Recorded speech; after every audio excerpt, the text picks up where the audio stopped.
Oui, merci. Bonjour à toutes et à tous. Donc effectivement, il faut bien être deux pour aborder cette question. Et donc nous allons nous compléter à tour de rôle. Donc ce sujet rejoint des questions qui viennent d'être posées. J'en parlerai tout à l'heure.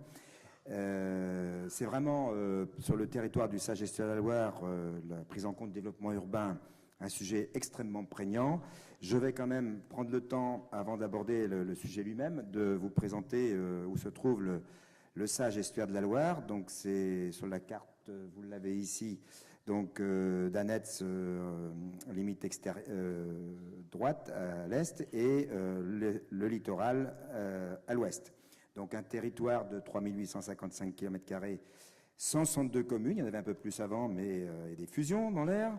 Et puis 3 départements concernés et un bon million d'habitants sur ce territoire de Sage.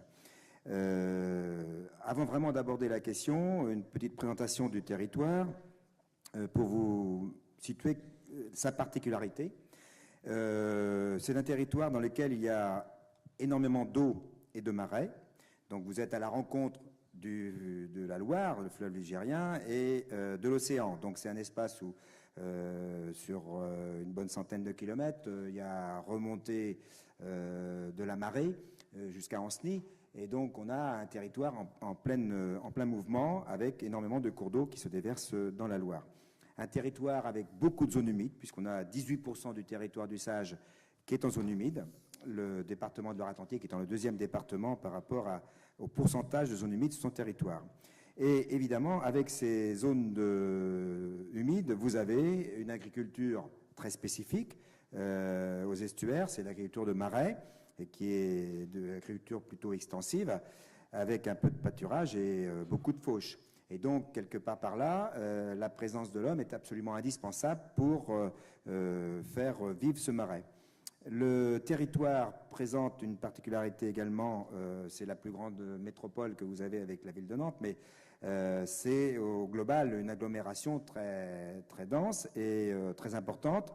Vous avez l'un des 3 plus grands ports français, le port de Nantes-Saint-Nazaire, avec une occupation du territoire en bordure de la Loire qui s'étale de Nantes à Saint-Nazaire, avec effectivement des activités plutôt concentrées sur l'aval, mais une présence très forte. On ne peut rien faire dans notre territoire sans dialoguer avec le grand port. Vous avez une raffinerie importante, celle de Donges. On s'en aperçoit de son importance lorsqu'elle est un peu bloquée. Ça s'est produit il n'y a pas très longtemps. Vous avez une centrale électrique de Cordemais qui est aussi l'objet d'une attention particulière des ministres, puisqu'on envisage de fermer les tranches qui fonctionnent au fioul pour conserver pour l'instant au moins le fonctionnement avec du charbon. Bref, vous avez, vous l'avez compris, beaucoup d'industries et beaucoup de questionnements sur le développement durable. À côté de ça, vous avez également un territoire très attractif. Tout le monde connaît la Baule, mais peut-être moins les 2 côtes de chaque côté, la côte d'Amour et la côte de Jade. Je vous invite évidemment à y séjourner. Mais ça vous permettra de voir à l'arrière de cette côte les marais salants, où vous aurez des visites organisées pour votre grand bonheur et votre information. Et puis, vous ne manquerez pas de faire un tour sur les canaux de Brière, qui sont une particularité importante du secteur. Et j'allais oublier qu'il existe aussi ce qu'on appelle depuis quelques années le voyage à Nantes, qui vous permet de découvrir de manière insolite notre agglomération. Ceci pour vous situer le territoire du Sage. Je crois que j'ai fait le tour. Lorsqu'on a écrit le Sage, et évidemment, la préoccupation qui est le sujet du jour, c'est bien l'aménagement du territoire.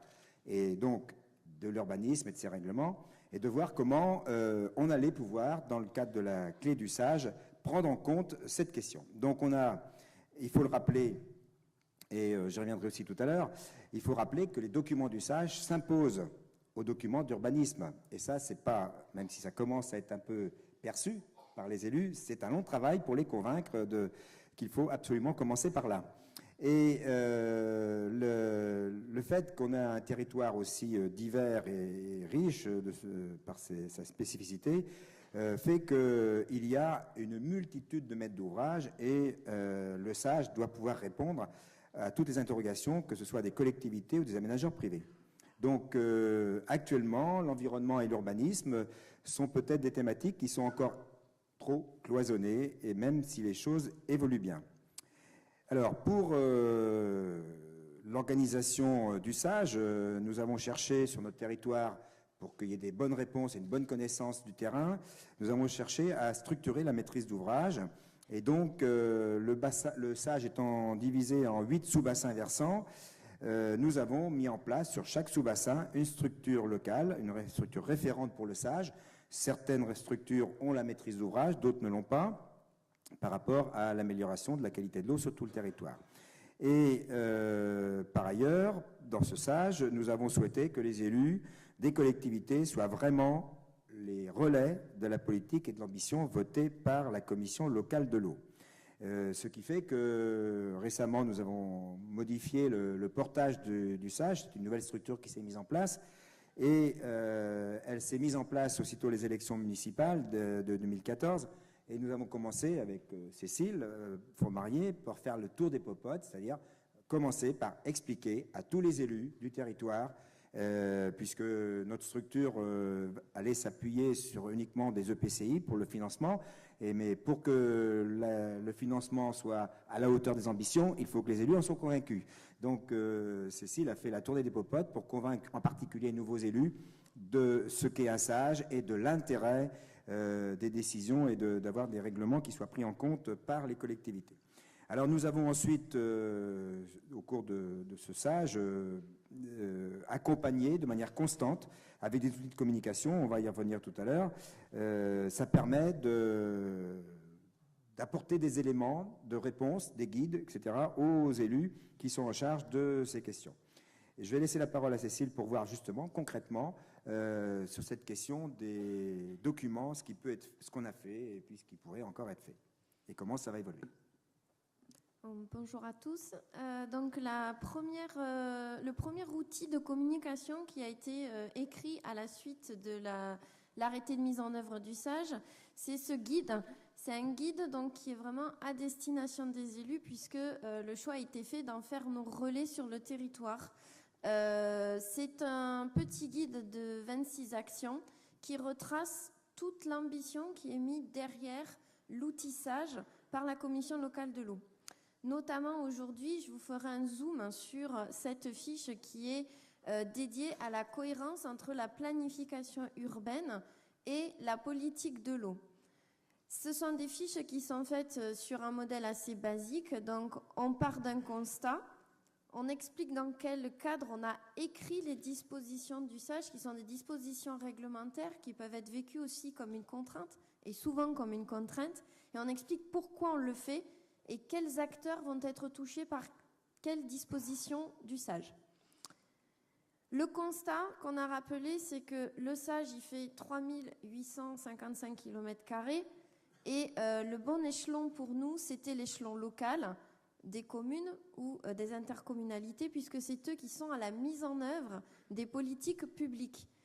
Et donc, toute la politique de mise en œuvre du SAGE croise forcément toutes les politiques eau et urbanisme de nos collectivités.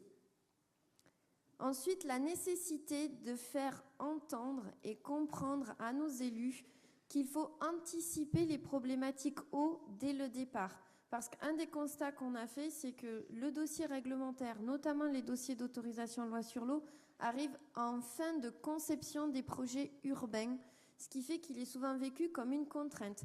On a commencé à réfléchir, ça fait 4 ans qu'on travaille sur des plans, on arrive à la fin du projet, il y a une zone humide, il faut tout revoir, c'est vécu comme une contrainte. Alors que si au départ, on avait pris en compte toute cette problématique eau, on aurait anticipé ce dossier, notamment loi sur l'eau, mais surtout on aurait anticipé tous les liens qu'il y a entre la politique de l'eau et de l'urbanisme.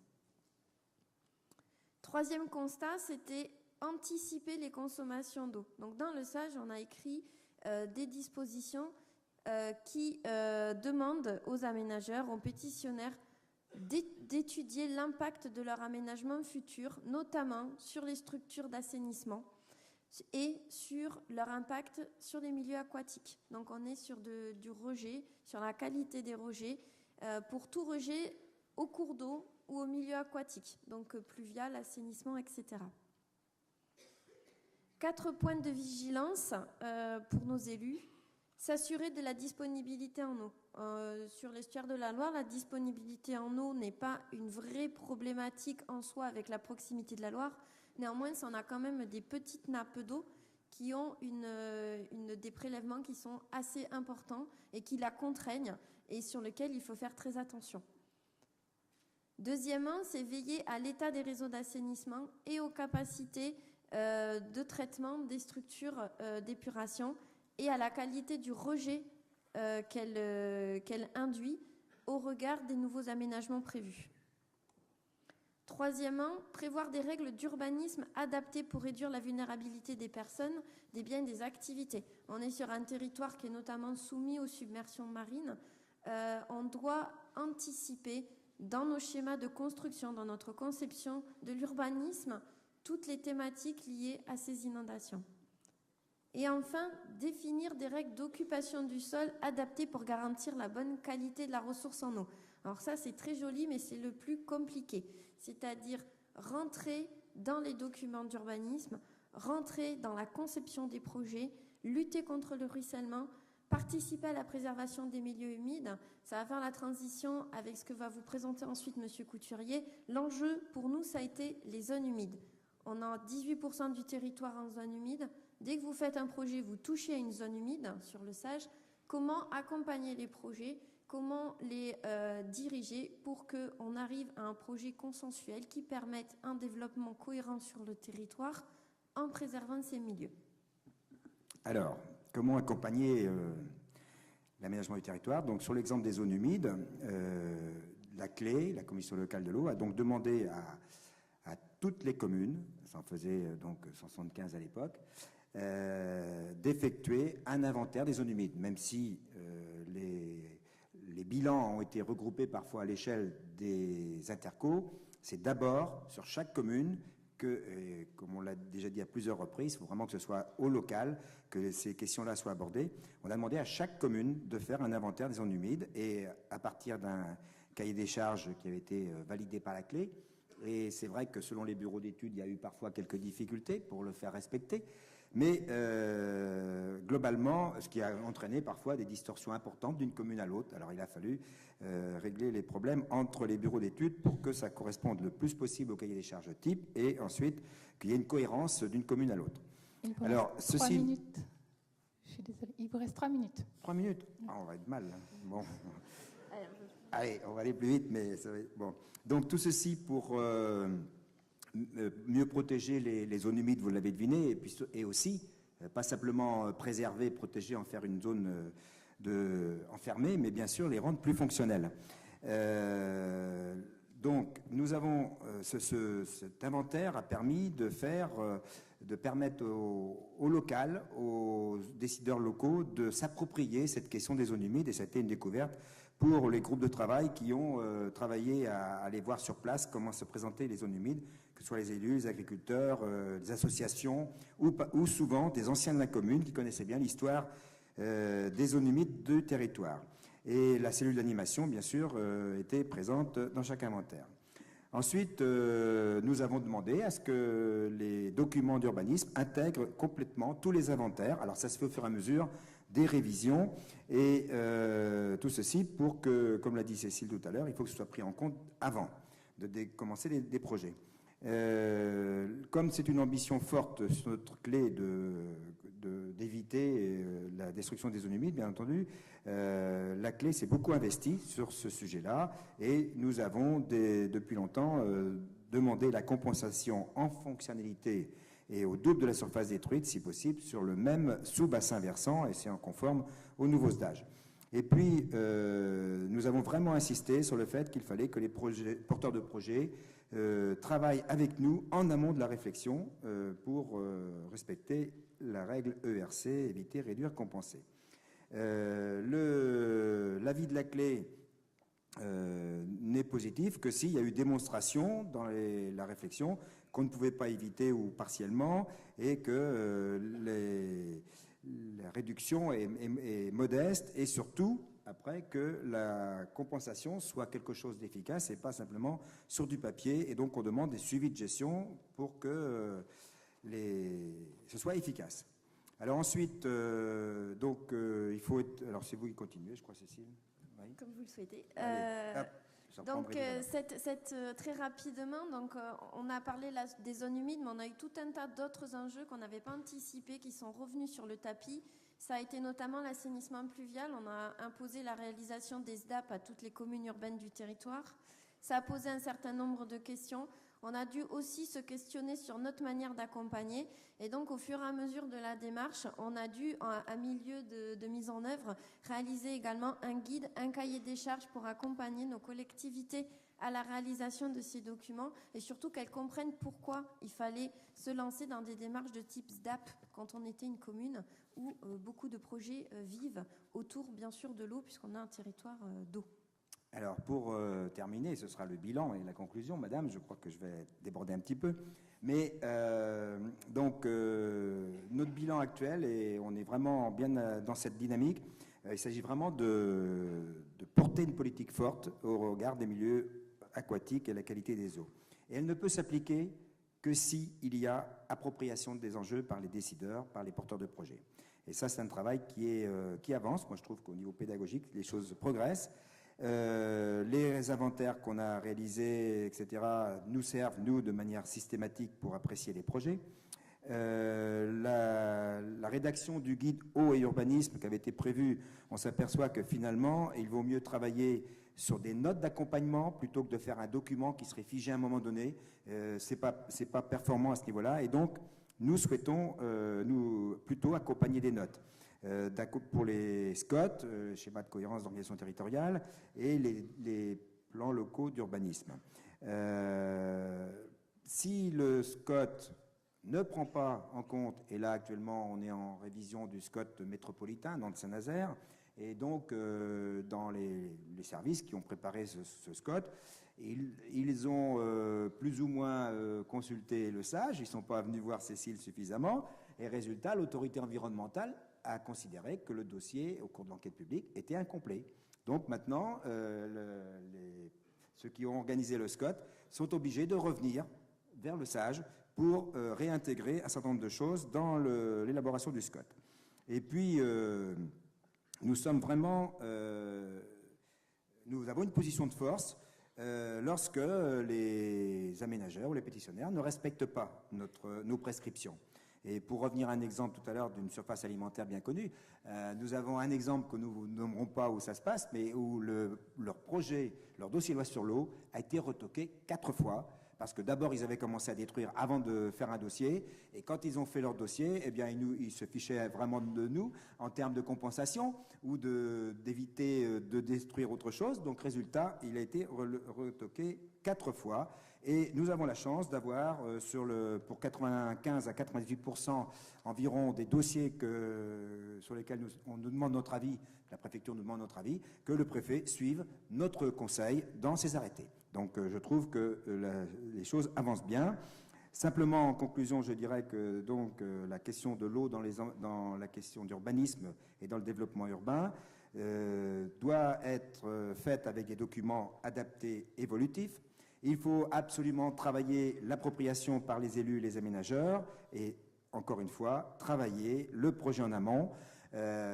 Nous y arrivons parce que j'ai autour de moi, avec la structure porteuse, une équipe solide et compétente, parce que les élus l'ont voulu.